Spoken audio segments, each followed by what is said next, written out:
Hey everybody, it's me, Angel Benton, and it is time for another edition of Angel Sudsy Recap, where we delve into the world of daytime television and we do a few reality shows on the side.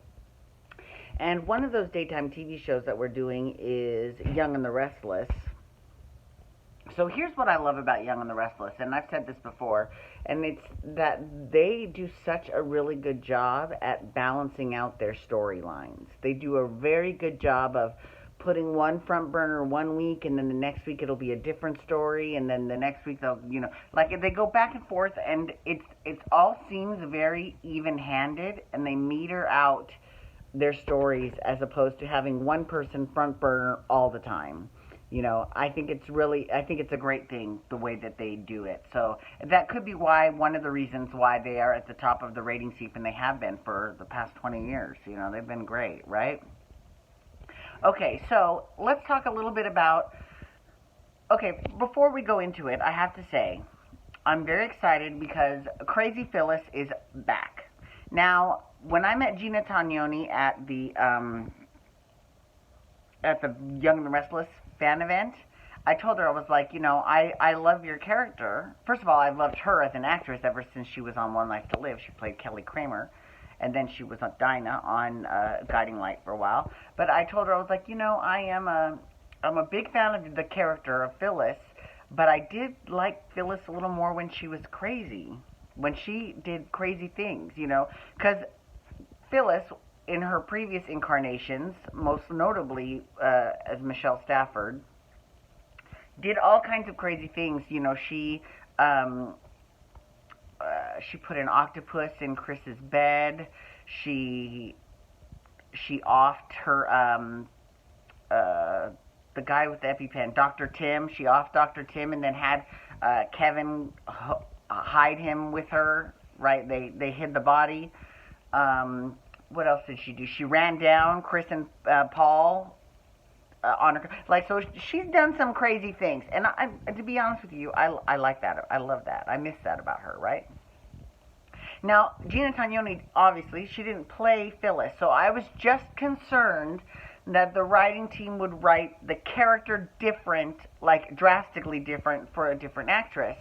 And she says, and she told me, she said, just FYI, Crazy Phyllis is coming back in the middle of October. Now, this was like in August or September that she said that. So I was like, okay, girl, I'm waiting. And this week, now you might think, okay, well, Crazy Phyllis isn't back yet. She is back, because here's the thing. She had a scene this past week, and it was, first of all, it was brilliant, because she had a scene with her former partner in crime, Michael Baldwin. Now, it's good that they have managed to hold on to that relationship, because I love their relationship. I think their relationship is fantastic.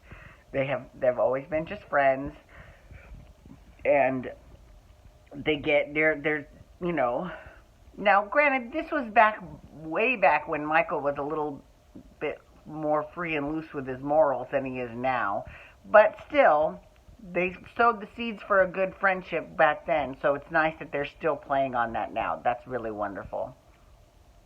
So yeah, Phyllis was like, I need to keep you on retainer. And the minute she said that, I was like, this bitch is up to something. She's going to pull something that is illegal, and she doesn't want her best friend, a.k.a. Michael Baldwin, to rat her out. Genius. I love it. Fantastic. Do it. Whatever it takes, do it.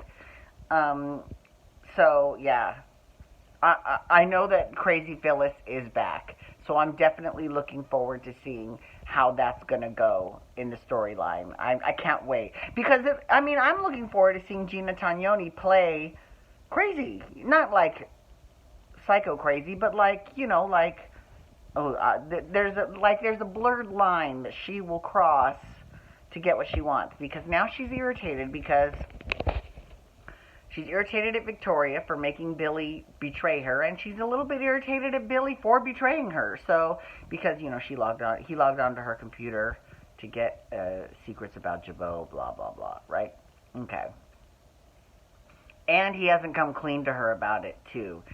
That is actually probably the biggest issue, is that she knows, and she's giving him the opportunity to say something to her, and he's not saying anything, and that's a big deal, right? So I can't wait to see how this turns out. Okay, so let's talk a little bit about couples. And I was thinking of this, and I know this might sound completely random. So I want to, and I'll tell you. So, anyways, here's the thing. I love Victor Newman, right? But I just feel like that whole Victor, Nikki, Jack, they're all kind of playing in the same sandbox over and over and over again, right? The most scandalous thing that happened to Victor, which, I mean, lots of scandalous things have happened to Victor, but nothing really outside of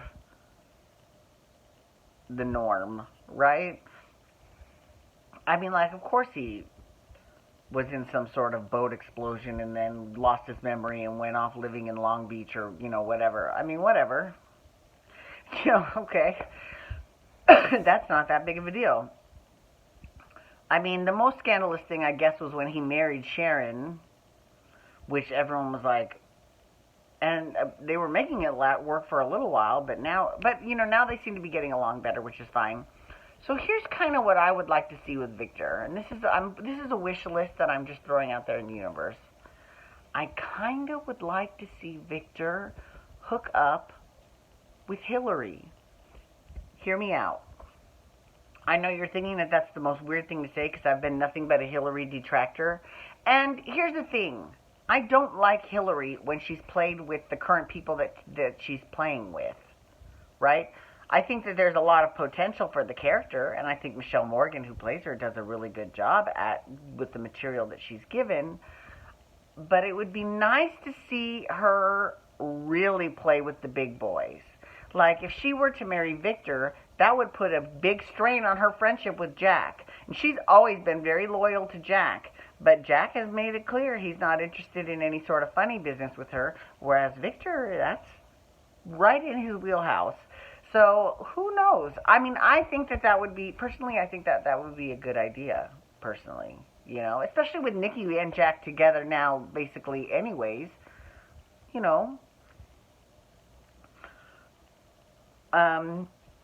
Okay, so that's how I feel about that sort of couple. Obviously there's some issues between Tessa and Mariah. Like I said, they need to really hurry this shit up. They really do, because it's starting to lose my interest. And I am a patient bitch, and this is really, I'm starting to get over it. Like, they need to make something happen quickly. In terms of Dina Mergeron, who is my favorite, she wasn't on a lot this week because at the end of last week, she collapsed, right? So they found her, so Graham and Ashley found her in her room, called the hospital, and apparently she had a stroke. And Graham was utilizing his medical power of attorney that Dina had given him, and he was keeping her family out. And he said that, despite all the things that he said to her, he will take such good care of her, blah, blah, blah, right? And Dina knows. She was awake, and she was like, I've never felt more alone in my life. She's like, all those years that you hated me, blah, blah, blah. So, I really still am not 100% clear on the relationship between Dina and Graham, but I don't think I'm supposed to be clear on that. I think that's supposed to be something that the audience is still sort of guessing on. But first of all, I want to say this. I'm loving, and I really am loving, Tracy.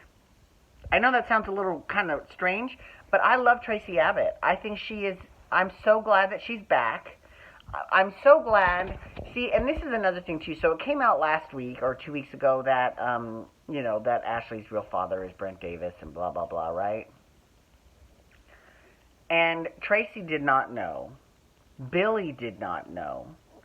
And the most refreshing part about that story is that not only are they okay with whoever their father is, with whoever her father is, they don't give a crap. They know that she is John Abbott's daughter, which is refreshing. But it's also refreshing that they're not pissed at her for keeping the secret.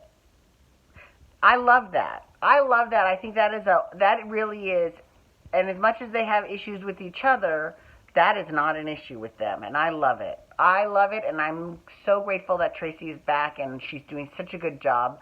Yeah. Anyways, I just want to say, now listen, wait, going back to the whole Victor and Hillary thing, I know that it would be, on paper, it would look very similar to when Victor married Leanna Love, because the Hillary Hour was formerly known as GC Buzz, and let's get real, before that it was known as Restless Style, and before that it was the Leanna Love Show. So it would sort of be like, okay, he's done this before. And you're right, he has done this before, but at the same time, it's been a long time since he's done that, so, you know. Anyways, okay, I want to say thank you so much for logging on today. I do appreciate it. Please feel free to follow me on Twitter, Instagram, and Snapchat at Angel Benton. You can hashtag YR to talk Young and the Restless, or you can also hashtag GH to talk General Hospital, which I'm doing next. And you can also hit that subscribe button on my YouTube channel to get my YouTube videos sent to your email inbox every single day. Have a wonderful day, everyone. Peace out. Wubba, wubba, wubba.